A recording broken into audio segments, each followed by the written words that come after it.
Hello and welcome back to Love Lessons Lounge, and a warm welcome to new viewers joining us today. We appreciate the support you've shown us.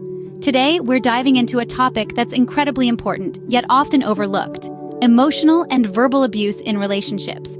It may be subtle, it may be overt, but either way, it's destructive. It's vital to recognize these signs, not only for your emotional health, but also for your overall well-being. We're going to discuss the 5 most common signs, shedding light on what each one looks like and why it's a red flag.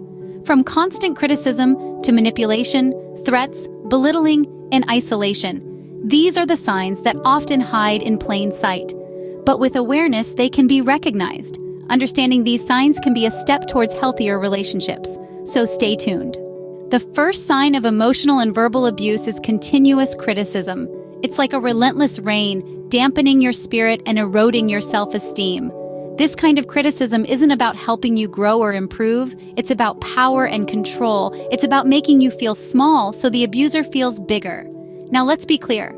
Occasional constructive criticism is a part of every healthy relationship. We all have areas to improve and grow, and it's okay for our partners to point these out gently and respectfully. But when criticism becomes a constant in your relationship, when it's harsh and unrelenting, targeting your personal traits or abilities, that's when it crosses the line into abuse. The words used might vary, but the message is usually the same. You're not good enough, you're not doing enough, you're not enough. This kind of criticism isn't about love or care. It's about making you feel less, so the abuser can feel more. If you find yourself constantly on the receiving end of such criticism, know that it's not about you. It's about them, their insecurities, their need for control, their problems. You don't deserve to be treated this way. You deserve respect. You deserve kindness. You deserve to be loved for who you are. Remember, everyone has the right to be treated with respect and kindness.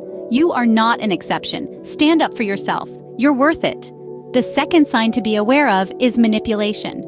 This is a crafty and cunning tactic that abusers often use to gain power and control. They may twist situations and words, making you feel responsible for their actions or feelings.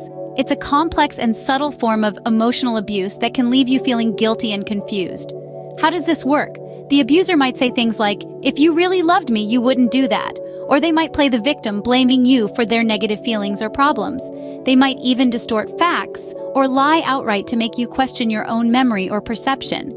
This is not about love. This is about control. It's about making you feel small so they can feel big. It's about making you doubt yourself so they can keep you under their thumb.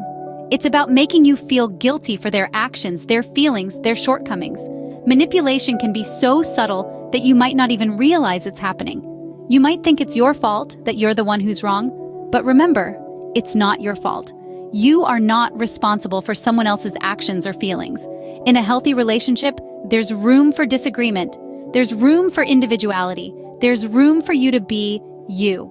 Love is about respect, understanding, and freedom.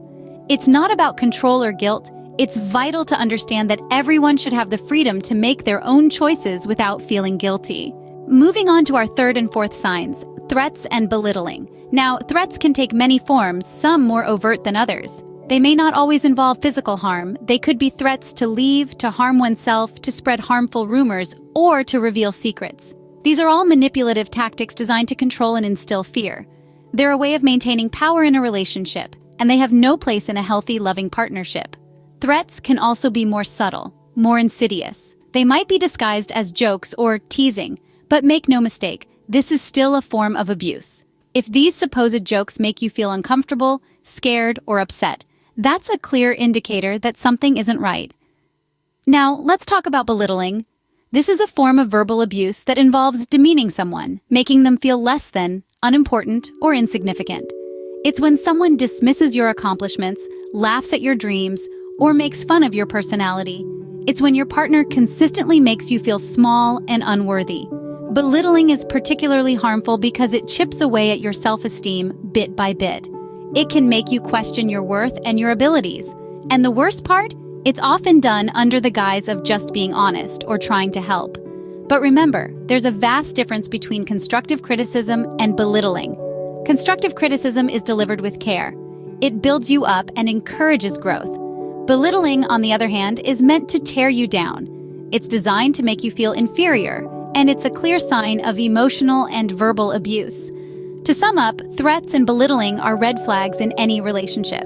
They are indicative of a power imbalance and a lack of respect. It's important to recognize these signs and take them seriously. Remember, everyone deserves to be in a relationship where they feel safe and valued. Finally, the fifth sign of emotional and verbal abuse is isolation. This sign can be quite tricky to spot because it often starts subtly. It might begin with your partner encouraging you to spend more time with them, which may seem like a sign of love and affection. But over time, it could escalate to them intentionally creating a wedge between you and your loved ones. Abusers often isolate their victims to gain more control over them. When you're cut off from your friends and family, it's easier for them to manipulate your reality. They could start dictating your thoughts, your feelings, and even your perception of the world around you.